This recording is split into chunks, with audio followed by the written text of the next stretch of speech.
ഞാൻ ഇന്നലെ രാത്രി തന്നെ അവരോട് സംസാരിച്ചു. അമൃതയിലോട്ട് കൊണ്ടുപോയിട്ട് അവരെ അഡ്മിറ്റ് ചെയ്ത് കഴിഞ്ഞിരിക്കുകയാണ്. അവിടെ ആവശ്യമായ ചികിത്സ. ഞാൻ ധരിച്ചത് ഈ വാർത്ത വന്നപ്പോഴെങ്കിലും സർക്കാർ ഇടപെടുന്നതായിരുന്നു. ഞാൻ ചാനലുകളിലെല്ലാം പറഞ്ഞത് ഇന്നലെ അതായിരുന്നു. സർക്കാർ ഇമ്മീഡിയറ്റ് ആയിട്ട് സർക്കാർ ഇടപെടണം, വേണ്ട ചികിത്സ കൊടുക്കണം. ഇത് വലിയ കാര്യമൊന്നുമല്ല, ഒരു സർക്കാരിനെ സംബന്ധിച്ചിടത്തോളം കൊച്ചു കാര്യമല്ലേ. അവരുടൻ തന്നെ അവർക്ക് ആവശ്യമുള്ള, അവർക്ക് കംഫർട്ടബിൾ ആയി തോന്നുന്ന അവർ ഒരു മെഡിക്കൽ കോളേജിൽ പോകാൻ പേടിയാണ്. അത് സാധാരണക്കാരൻ്റെ ഒരു വികാരമാണ് അവരവിടെ കാണിച്ചത്. എനിക്ക് മെഡിക്കൽ കോളേജിൽ പോകാൻ പേടിയാണ് വീണ്ടും പറയുന്നത് ഒരവസ്ഥ. നമ്മളെ പൊതുജനാരോഗ്യത്തിന് നേരെ നോക്കുന്ന ഒരു വളരെ ചോദ്യചിഹ്നമായിട്ട് നിൽക്കുകയാണ്.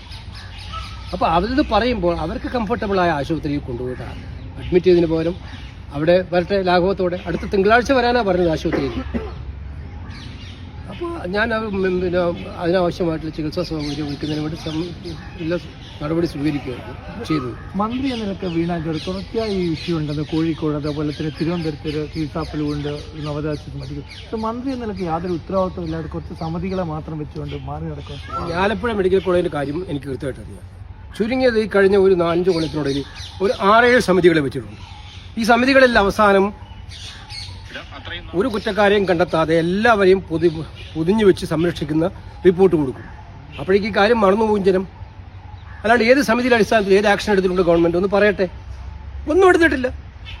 ആളുകളെ പറ്റിക്കുന്ന സംവിധാനമാണ് ഈ സമിതി എന്ന് പറയുന്നത്. അതല്ലല്ലോ വേണ്ടത്. ഓൺ ദ സ്പോട്ട് ആക്ഷൻ അല്ല വേണ്ട. അവർക്ക് പോയാൽ അറിയാമല്ലോ, റെക്കോർഡ് നോക്കിയാൽ അറിയാമല്ലോ. അവിടെ പോയി മെഡിക്കൽ കോളേജിൽ പോകണം അവർ അടിയന്തരമായിട്ട്. ആ മെഡിക്കൽ കോളേജ് റിപ്പോർട്ടുകൾ വിളിച്ചു വരുത്തണം. വിളിച്ചു വരുത്തുമ്പോൾ അവർക്ക് സമിതിയുടെ കാര്യമില്ലല്ലോ, അല്ലെങ്കിൽ അവരുടെ DMAയുടെ അയക്കണം അവർ. ഇതൊന്നും ചെയ്യാതെ ഒരു സമിതിയെ വെക്കുക. ആ സമിതി എന്ന് പറയുന്നത് തന്നെ കേരളത്തിലെ ആരോഗ്യവകുപ്പിന്റെ സമിതി എന്ന് പറഞ്ഞാൽ ഇത് സംരക്ഷിക്കാൻ വേണ്ടിയിട്ടുള്ള ഒരു ഏർപ്പാടായിട്ട് മാറിയിരിക്കുകയാണ്. ഒരു പോലീസ് കേസിലേക്ക് കാര്യങ്ങൾ, ഇത്തരം കാര്യങ്ങളിൽ ഇത്തരം കടുത്ത അനാസ്ഥ, ഇതൊക്കെ ഒരു പോലീസ് അന്വേഷണം പോലും ഇതിന് വേണ്ട ആവശ്യമില്ല. വെറും സമിതിയെ വെച്ച് അല്ല, അവർ കുടുംബം നിയമപരമായിട്ട് മുന്നോട്ട് പോകുമെന്ന് പറഞ്ഞിട്ടുണ്ട്. കുടുംബം അതിന് മുന്നോട്ട് വന്നാൽ അവർക്ക് എല്ലാം സഹായം ചെയ്തു. പക്ഷേ ഇതൊരു ഇത്തരം കാര്യങ്ങൾ നമ്മൾ ഇതിനെ വെളിച്ചത്ത് കൊണ്ടുവരും. നിങ്ങൾ മാധ്യമങ്ങൾ ഇന്നലെ രാത്രി മൊത്തത്തിൽ ചർച്ച ചെയ്യുന്നതാണ്. ഇത്തരം സംഭവങ്ങൾ ആവർത്തിക്കാതിരിക്കാനാണ്.